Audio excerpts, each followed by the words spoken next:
If you watch a lot of movies, you've probably heard the following criticism about modern films: they aren't as good as they used to be.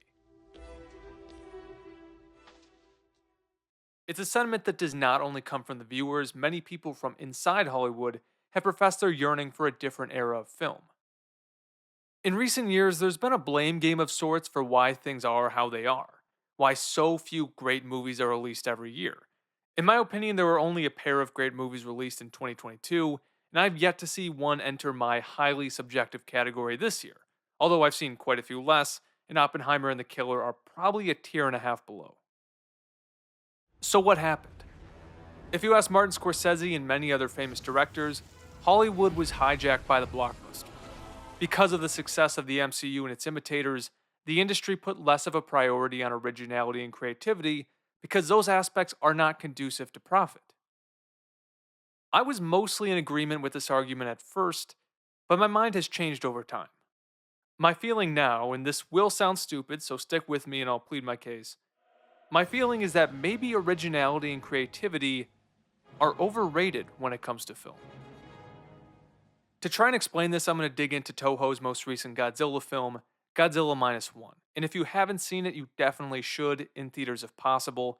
It's almost an impossible movie not to enjoy. Minus One has something for everyone. My viewing was in a sold out theater, and the reactions I overheard as people filtered out was universally positive. Now, this is a Japanese subtitled movie. Even for Godzilla, you would not expect it to make waves at the American box office, but it has. And it's not exactly a big budget blockbuster like the Godzilla entries from Warner Brothers. The listed budget is only $15 million.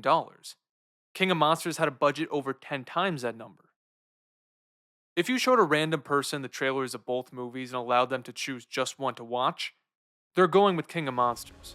And not just because of Claire de Lune. The effects are far superior, some of the cinematography is beautiful, and it's a Godzilla movie. Nobody goes in expecting to be moved emotionally. The thing is, maybe we should. The perception now is that there are popcorn movies and there's cinema. Minus One at first glance is tossed into the former bucket. It's about people fighting a giant monster. But the story is not built around the giant monster. The story is built around its central character. As you would expect, the film begins with an attack by Godzilla. He's on the poster, people want destruction, and we get it. But that destruction isn't without purpose. It begins the character arc of Koichi, a kamikaze pilot who chooses to abandon his wartime assignment. So it's not the explosions that draw us in, but rather our immediate emotional connection with this man. We've all failed to live up to the expectations of our family, friends, or society at one point or another, so he's enduring pain familiar to everyone. His failure is followed by deep shame that hangs over him like a dark cloud. It prevents him from starting a family because he feels he doesn't deserve it and will ultimately let them down.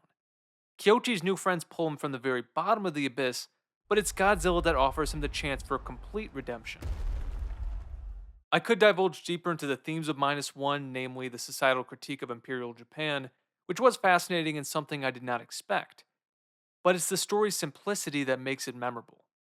After the opening Godzilla attack on the Japanese base, it's not hard to predict how the rest of the movie will play out. Redemptive arcs are easy to recognize because we're exposed to them from the youngest age. So there was no turn in the story that shocked me. Stylistically, there wasn't anything that stuck out as innovative or clever. But it had the one thing that really matters for most movies: a main character you can root for. I remember after Gareth Edwards' Godzilla in 2014, there was uproar about how rarely Godzilla appears on screen and how few wides there are of the action. I had no problem with either aspect of the movie because they're both essential to the mood Edwards was trying to create. The problem with that Godzilla film is that you just don't care much about the main character. His father, portrayed by Bryan Cranston, is far more interesting because of how his story begins, but infamously, he's killed off shortly after. Now, much of the critique of directors and actors has been aimed at the MCU. Ridley Scott said at one point that they're bad scripts saved by special effects. What they fail to realize is that the MCU became a global phenomenon because the audience fell in love with the characters. Think about the introduction of Peter Quill in Guardians.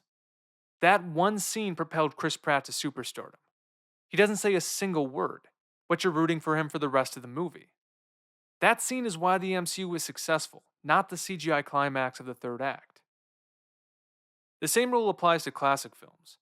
In the 30s and 40s, camera movement was very limited, it was all hard lighting, the effects were not the most believable, but there's almost always a character you can get behind.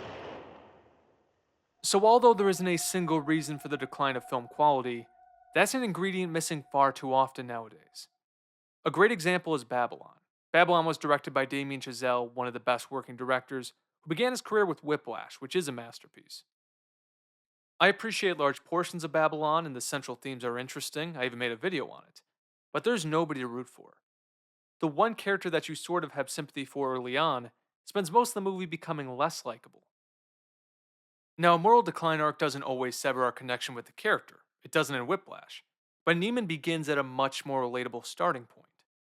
So, even though Babylon features an incredible score and flawless cinematography, you really don't want to walk out of a movie saying, man, how great was that cinematography? It's very easy to cast judgment on blockbusters for being boilerplate and uninteresting.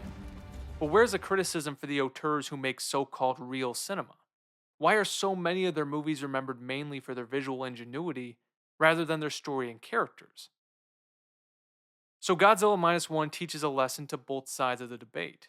To the massive franchises, your movies can be character centric and still please the audience. You don't need a set piece every 10 minutes. And to the more artistically motivated filmmakers, a visually beautiful film isn't a good film. Technical brilliance must be complemented by characters the audience can relate to and care for. Howard Hawks, who's one of my favorite directors, once told Peter Bogdanovich that he never considered his movies art. For him, filmmaking was always just business. That sounds like something from Michael Bay, but Hawks directed great movies in pretty much every genre. He accomplished that because he understood stories and what makes them compelling. They don't need to be beautiful, they don't need to be innovative, they don't need to enlighten the audience with philosophical musings.